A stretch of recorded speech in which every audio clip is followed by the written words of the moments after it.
I've consolidated all the information you need to know about the conflicts and wars happening around the world in 2023. For the first time in 6 years, the world has more armed conflict than the year prior, and we'll see many of these hotspots are interconnected in ways you might not expect. A lot of what I discovered surprised me, so let's jump straight into it. In 2011, what started as protests against President Assad's regime quickly exploded into a full-on war between the Syrian government forces and rebel groups. The Syrian government was backed by Russia and Iran with military support, while the rebels were backed by the United States and their allies. Or another way to put it would be this was a cluster that's absolutely FUBAR. As of 2023, the president of Syria, Bashar al-Assad, is now in control of 70% of the nation's territory. He regained that territory thanks in large part to the support of Iran and Russia's military. This has led to Syria's rehabilitation in some parts of the world community. The Arab League, for example, has reinstated Syria after a 12-year suspension, which means al-Assad is less isolated. The economic sanctions that have been leveled against his war-torn country has made him so isolated that large parts of the nation's economy has become a narco state. The Syrian military has earned large sums of money selling and exporting amphetamines that are nicknamed the poor man's coke. This feels like the reverse of what we normally hear. Instead of former soldiers leaving to go run a cartel, we have the actual military turning into a drug operation. ANI News claimed that it has become the primary lifeline of the country's economy. They reported it generates 90% of Syria's foreign currency. It's gotten so bad that Syria earned $57 billion in illegal pills trade. ANI states that that's 3 times what the Mexican cartel's revenue is supposed to be. This is a case of weaponized drugs. What I mean by that is Syria's president Bashar al-Assad could use his control of the production of these illicit pills as leverage against his neighbors. He could negotiate to lower the export of the addictive substances as a favor to nearby countries like Saudi Arabia that are facing an influx of these drugs. Nations have all kinds of ways to create instability in their neighboring countries. On the plus side though, for now, it seems like ISIS terrorist forces inside Syria have been seriously weakened over the past few years. At its peak, the CIA stated in 2014 that ISIS had about 31,000 fighters at their disposal, and that number is now as low as 2,000 according to estimates. In fact, according to criticalthreats.org, Catherine Zimmerman and Nathan Vincent wrote a great article there about how ISIS in Syria has had to restructure their entire command network to go back into hiding. Just stay home, ISIS, you've had enough already. Why is ISIS still a threat though? Well, there's about 10,000 ISIS fighters held in detention facilities throughout Iraq and Syria. This unresolved aspect from the war against ISIS has been a persistent problem. It's not as simple as just releasing the ISIS fighters back into the wild though, because many of those fighters come from foreign countries who aren't exactly stoked to have them return back home. The Syrian Observatory for Human Rights reported that 600,000 people have died in Syria since the beginning of the conflict in 2011. 5.4 million refugees live abroad, the majority in Jordan, Lebanon, and Turkey, with a smaller number in Europe. But next up is Mexico. Mexico is a strong partner of the United States. The two economies are closely tied together at the hip. What happens to one affects the other for better or for worse. Cartel violence has left an estimated 30,000 people dead annually since 2018. The Council on Foreign Relations outlined how the state has also been responsible for many of the human rights violations during their war against the cartels. This crisis is another one of the factors contributing to a migration crisis in the United States. In fact, there were 2.5 million encounters of migrants recorded at the US-Mexico border in 2023. The Migration Policy Institute states that's a new historic high. This influx of people has put a strain on America's infrastructure and their ability to handle the migration, which has tragically led to people sleeping on streets and not being properly cared for. The most recent developments include the fact that Mexico's Congress passed a reform in August 2022 that allows the military to carry out domestic law enforcement until 2028. That is absolutely shocking. Let that sink in. Think about it. If you had the military every day on the street corner policing you, the reason it has consequences for regular citizens is because when military forces are given a domestic police mission, what we tend to see is increased cases of abuse of power. Human rights groups claim that's exactly what we're starting to see because the Mexican military police have started to erode the treatment of their civilians. The Council on Foreign Relations reported that Mexican citizens have lost their rights in many cases and face arbitrary detention and extrajudicial killings. Journalists often face targeted assassinations inside Mexico. Even several YouTubers have been taken out by Mexican cartels for saying the wrong things. The government of Mexico is increasingly militarizing their control of civilian infrastructure, even announcing in June 2023 that they would give control of Mexico's airport to their Navy. Military searches make the TSA look non-invasive. So Mexico's authorities appear to be cracking down on the cartel threat in some areas. However, Reuters reported 95% of the raids on drug labs were against inactive old labs.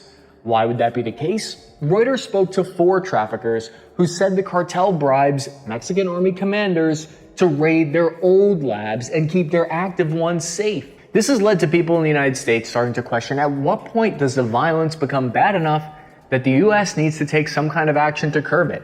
And this remains to be seen. But let's go a little bit east to the country of Haiti. It has 11.5 million people. They're located on the island of Hispaniola in the Caribbean.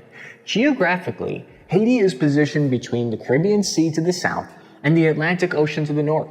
The country is beautiful, and yet tragically, it's the poorest in the Western Hemisphere. At its closest point, it's 700 miles away from the United States. Since the mid-20th century, there's been a rise in political instability and all kinds of natural disasters that have pushed migration from Haiti to the close proximity United States. For example, in 2022, there were over 700,000 Haitian immigrants living in the US. They are the top nationality for people who make the dangerous journey to the US through South America. The reason for these people fleeing Haiti is because of recent developments here that are shocking. In 2021, a group of armed men from a gang assassinated the president Moïse. That'd be like if the Bloods or the Crips took out the US president. Following the assassination, the country collapsed into chaos. Basic government functions shut down, and widespread gang violence rose. Over the past year, in 2023, gang violence soared by 80% in their capital city, where gangs control 60% of the territory. Gangs are now fighting each other for control of the country in Haiti. Even the nation's proverbs signal how much struggle they've been through. One in particular stuck out to me, and it goes like this: really bad is not yet dead. And what that conveys is the resilience and the belief that things can get better for the people of Haiti despite the current difficulties.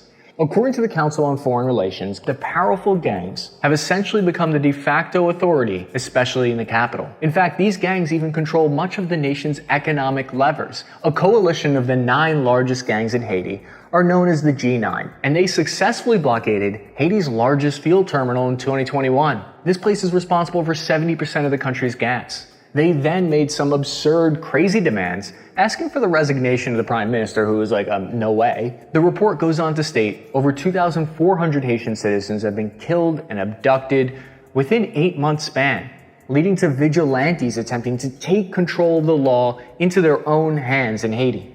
In response, in October 2023, the United Nations Security Council finally approved a multinational security force, led by the Kenyans, to help the Haitian police counter the gang violence. Police are hurting so badly that 6,000 officers have quit. It's nearly half of their total force. The United Nations resolution drafted by the US and Ecuador essentially authorizes the Kenya-led mission of an estimated 1,000 officers to take all necessary measures, which is another way of saying that they can pull triggers and use lethal force to take down the gangs. There's a German phrase that I recently learned that I'm gonna butcher, but it goes like this: Die Lage war immer so ernst, which translates to the sky has always been falling. Even though there is conflict around the world, that doesn't mean the world is becoming a worse place. There are still millions of people working every day towards peace, and this next example shows us how the international community plans to hopefully restore order in one place. Next, we travel to Somalia, Africa. the country of 17 million people that's in absolute chaos right now. According to the UN, the nation is on the brink of famine with 7 million food insecure and 1 million displaced by drought. Meanwhile, the United States and China compete for favor with the nation. The Institute for Security Studies explained Somalia's geopolitical importance this way. Somalia has the longest coastline on the African continent. It's near key waterways for international trade, like the choke point called the Bab el-Mandab Strait. Recent maritime weapon smuggling from Iran to rebels in Yemen transits straight through Somalia. For many years, when people thought of Somalia, they thought of piracy and hijacking of civilian cargo ships, but those instances have seen a steep decline. However, it's been replaced by international arms smuggling, fueling nearby conflict in Yemen. There's been a United Nations arms embargo on Somalia for the past 31 years. Lifting it would let the country acquire new, modern weapons for their police and military security forces. However, there's a major risk that those weapons would fall into the wrong hands. The terror group known as Al-Shabaab has grown here in Somalia since its origins in 2006. Since then, Al-Shabaab has turned into one of the world's richest terrorist organizations by extorting money from locals and stealing money from people at checkpoints and roadblocks. According to the Council on Foreign Relations, this group has capitalized on the weakness of Somalia's central government. Starting in 2007, there has been a United Nations peacekeeping mission largely led by Kenya and Ugandan soldiers. Originally, the force was about 3,000 soldiers strong. At the insurgency peak in 2011, the Al-Shabaab terror group controlled large sections of Somalia's territory, including parts of the capital Mogadishu. In 2010, the UN security mission grew here to 7,200 troops, after an additional battalion from Uganda joined them. The result of that operation was Kenya forces were successfully able to push Al-Shabaab terrorists out of these territories.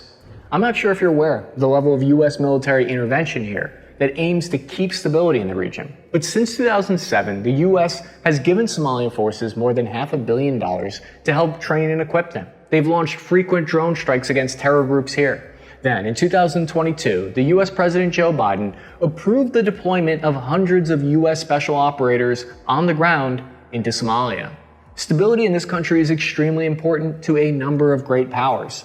So the UN peacekeepers have been in Somalia for well over a decade. They're looking now for maybe a way to transition out. 18,000 personnel from the AU transition mission are authorized to stay until the end of 2024. When most people think of Somalia, they think of a single country, when in reality it's closer to two. During the 1800s, the northern section of Somalia was colonized by the British and named Somaliland. In the south, Italy expanded its colonial control into what is now modern-day Somalia. In 1991, Somaliland declared independence from Somalia. In February 2023, Somaliland troops attacked a village situated along the contested border with Somalia and Somaliland, forcing thousands to flee, with hundreds killed or wounded. Another location in Africa that saw a lot of conflict in 2023 was the Sahel region. What happened here is that 6 countries from Guinea in the west to Sudan in the east are now controlled by military juntas. They all came to power in a coup where they overthrew the former government. This led to the French military pulling their forces out of Niger, and on December 22nd, the last French forces boarded planes and left the country after 10 years of fighting against terrorism there.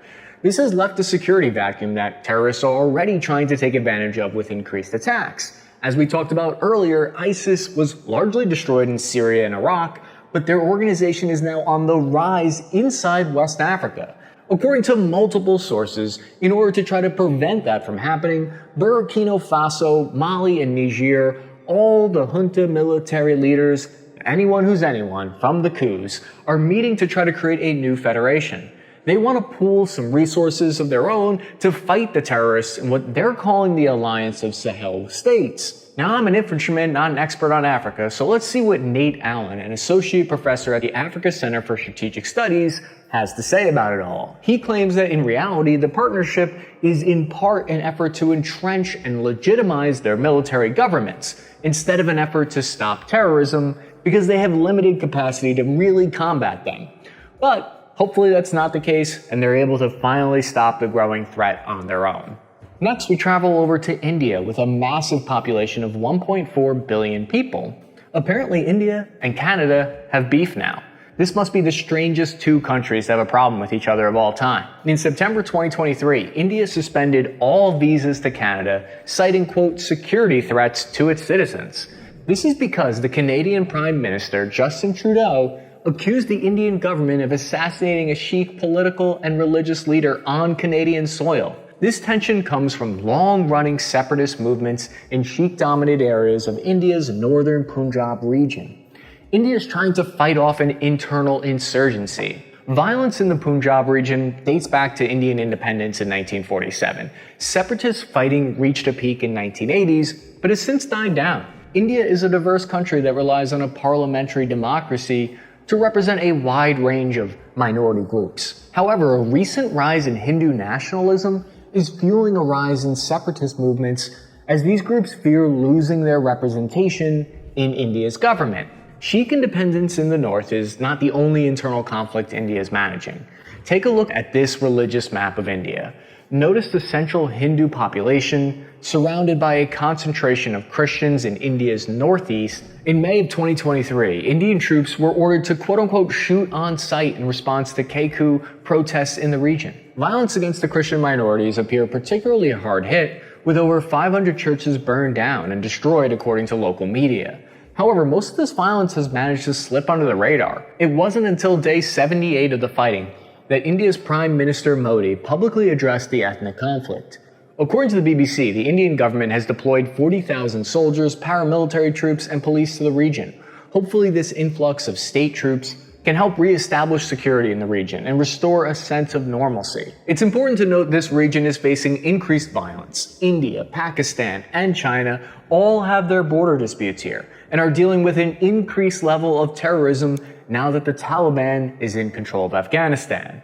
We talked earlier about how ISIS was destroyed in Iraq and Syria, but they are reportedly popping up like whack-a-moles in Afghanistan, where they have a safe haven now. According to a 2023 Pentagon assessment, the Islamic State is now using Afghanistan as a headquarters to coordinate attacks not just in Afghanistan but around the world. So that begs the question, what has been happening in Afghanistan since the Taliban took over? Are they having fun with the bureaucratic process of governing Afghanistan? In November 2023, the Taliban brought a whole slew of radical laws that ban women from going to public parks, universities, or gyms. And by radical, I mean extremist. Now you might think the Taliban and ISIS are besties, but in actuality, they're actually sworn enemies. We don't have to get too much in the weeds here, but basically the Taliban and ISIS have very different ideological beliefs.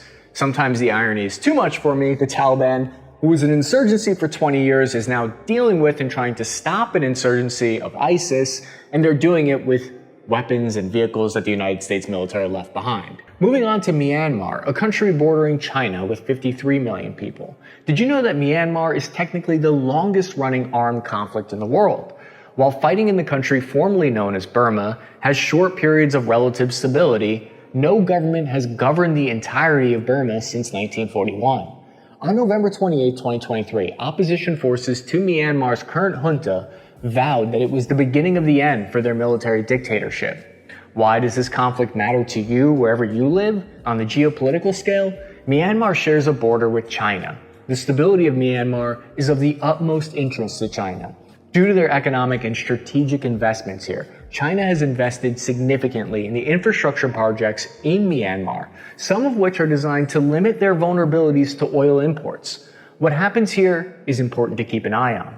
In February 2021, Myanmar's military ousted the democratically elected government in a coup d'etat set to cardio dance music.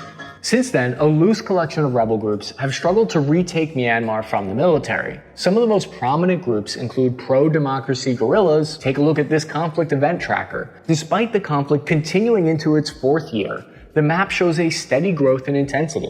One reason behind the recent changes is that these pro-democracy rebel groups may have found an unlikely friend, China. Myanmar rebels have used their recent gains in the border areas between Myanmar and China to crack down hard on illegal scam and online gambling operations that have plagued Chinese authorities for years. When the coup happened, some suspected China of supporting the junta to prevent Myanmar's democracy from creating links to the West.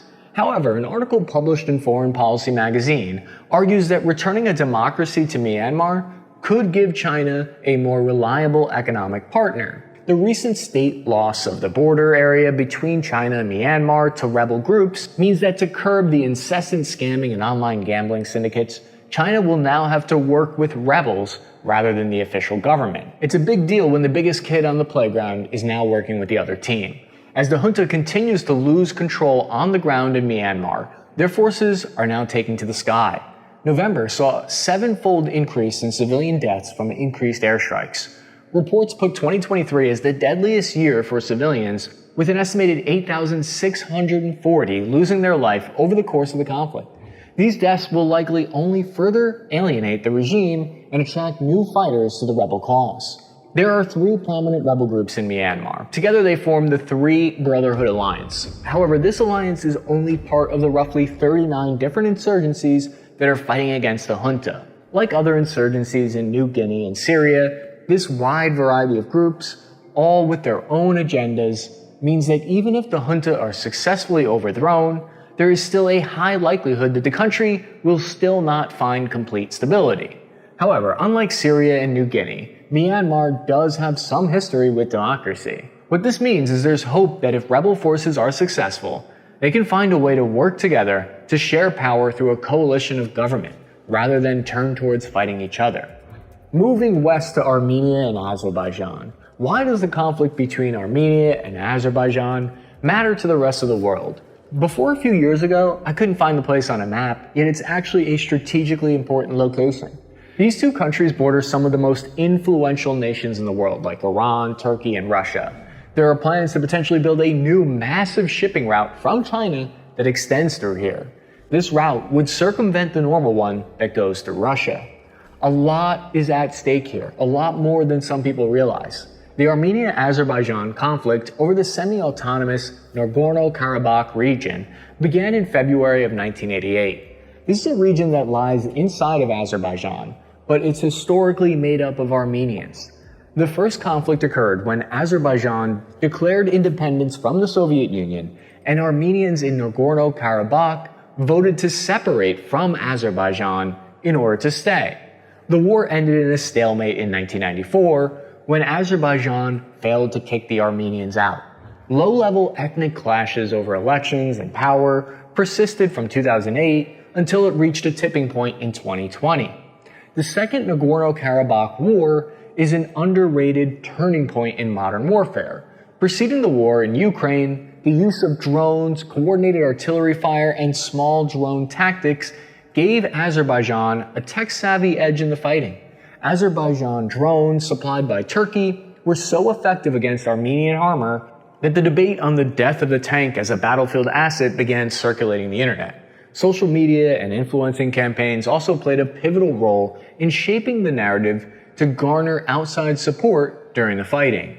At the end of the fighting, both sides lost around 2,000 to 3,000 fighters, but Nagorno-Karabakh held on to its sovereignty.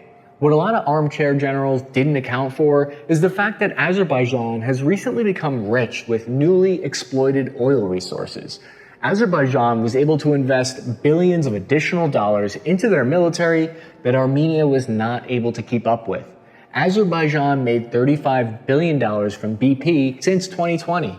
This all happened when they completed the BTC pipeline. The BTC pipeline officially became operational in 2006. It's no coincidence that Azerbaijan's military spending more than doubled starting in 2005. Drones made a huge difference, but when we look at the numbers, Armenia got outspent by Azerbaijan on defense by a factor of more than 4 annually. In 2023, the final shots of a 35-year-old conflict finally rang, or at least the final shots for now. On the 19th of September 2023, Azerbaijan launched a major military attack on the Nagorno-Karabakh region. Azerbaijan forces struck hard and fast, with infantry moving under the cover of heavy artillery barrage. By the end of the day, Reuters reported that Azerbaijan forces seized more than 60 military posts and destroyed up to 20 military vehicles with other hardware. Authorities reported 25 killed, including 2 civilians and over 100 injured during the fighting. That night, the civilians of Nagorno-Karabakh settled in for another uncertain bout of fighting. However, the very next day, Russia brought both sides together to sign a ceasefire agreement. On September 21st, Azerbaijan announced that it had taken full control of the Nagorno-Karabakh region, and Russian peacekeepers began facilitating the exodus of more than 100,000 ethnic Armenian residents from their homes. Under the terms of the ceasefire, the government of Nagorno-Karabakh agreed to completely disband their armed forces. In all, the conflict over this 1,700 square mile piece of earth cost somewhere around 50,000 lives over the course of 35 years. This is Sunik, a small province in Armenia along the southern border with Azerbaijan. In the wake of Armenia's defeat, members of the European Union are now investing over $100 million into developing Armenia's most rural area. This investment is designed to deter Azerbaijan from capitalizing off its recent victory by seizing this Armenian border territory. After clearly losing at Russia's negotiating table, the country that once fought to stay a part of the Soviet Union is now looking westward for more allies to help protect its sovereignty. It's hard to deny the leverage that Turkish drones and Turkish political support played in helping Azerbaijan secure its victory. However, despite Turkey being a NATO power, this does not mean that the United States is fully behind Azerbaijan too. In the wake of the September ceasefire, the US State Department has largely kept quiet, refusing to take sides. Evidence of serious human rights abuses done by authoritarian Azerbaijan against democratic Armenia may eventually influence the United States to support the latter, despite its historically close ties with Russia. Let's move on to Indonesia. The massive nation has a population of 273 million people. It's strategically situated between the Indian and Pacific Ocean, with the equator running straight through the middle of the country. Indonesia is considered by many experts to be one of the last remaining swing countries whose alliance could swing the balance of power in the favor of the United States or China. However, the country has its own share of domestic conflict. This is Philip Martins, a New Zealand native and pilot for Susi Air, an Indonesian airline. In February 2023, Philip was flying to a remote part of West Papua New Guinea when a rebel group ambushed his plane, burned it to ashes, and took Philip hostage. Today, Philip remains captive deep in the jungles of New Guinea. He's been unwillingly conscripted as a bargaining chip for the world's most dystopian low-level insurgency known as the West Papua National Liberation Army. Just flying the flag of the Free Papua movement openly in Indonesia can land you 15 years in jail. That's how seriously the insurgency is taken. But why does everyone want New Guinea? In the 1960s, Indonesia fought to absorb former Dutch colonies in the region for access to more natural resources located there. The United Nations transferred control of the western half of the island to Indonesia. Afterwards, Indonesia then flooded the island with workers to take advantage of its natural resources. Meanwhile, many of the local inhabitants remain jobless, and so ever since then, insurgent action in the hills always existed. However, in 2018, violence exploded when a massacre here left 24 Indonesian construction workers dead. Then, in April of 2021, Indonesia's West Papua intelligence chief was killed in an ambush while on patrol, which would be like a high-level CIA officer getting taken out. The Indonesian military, in response, launched a coordinated attack on several villages. Indonesian forces are considered a key U.S. partner in the region, which is why you'll see them armed with some of the latest hardware to help deter China. This means they well out-arm the Free Papua movement, who routinely fights with bows and arrows. In 2023, the war in Ukraine entered a new stage, where the counteroffensive appears to have culminated. Neither Ukraine nor Russia gained significant territory in this year. Russia controls a net gain of 188 square miles more territory than they did at the start of the year. That means Ukraine gained 143 and Russia gained 331. This has led to concerns that the conflict may have entered a stalemate. This isn't necessarily a guarantee, and we could see different results next year, but the reason it's a concern is because people are worried Western support for Ukraine will slow down. According to the New York Times, losses between both sides are nearing 500,000. As it stands today, Russia controls 18% of Ukrainian territory. Ukrainian President Zelensky has called on the entire nation to support the construction of new defensive lines, which would mean the front line may stay this way for a while. On October 7th, Israel was struck with an attack by Hamas, sparking major armed conflict between the two groups. Over 1,330 Israelis have died since the October 7th awful attack. Israel launched a ground campaign in response into the Gaza Strip, and that started on October 28, 2023, with the goal of destroying and dismantling Hamas as an organization. As of December 12th, they've secured the majority of the northern half of Gaza and are working their way south, rooting out Hamas fighters where they find them. The campaign has raised humanitarian concerns for the Palestinian people trapped inside Gaza, many of whom are unable to escape the war. Iran has their proxy groups in Lebanon, Syria, and Yemen. The risk is that these groups will open up new fronts against Israel and expand the war into a regional one. In response to the ground campaign in Gaza, Iran-backed Houthi rebels in Yemen have held civilian ship vessels hostage and hit them with guided missiles. The concern here is that insurance companies will raise their rates on cargo ships. Companies will no longer be able to pay for the insurance to travel through the Red Sea and the Suez Canal, and will instead have to travel the long way around the Horn of Africa. That's the 2023 conflict catch-up. If you found this new format of video informative or valuable, please consider hitting the like and subscribe button. It helps let the algorithm know that you want to see more kinds of reports like this. Hopefully 2024 will see a decrease in the concerning trend of rising conflicts. I'm your average infantryman, Chris Cappy. Thank you for watching, Spare Parts Army.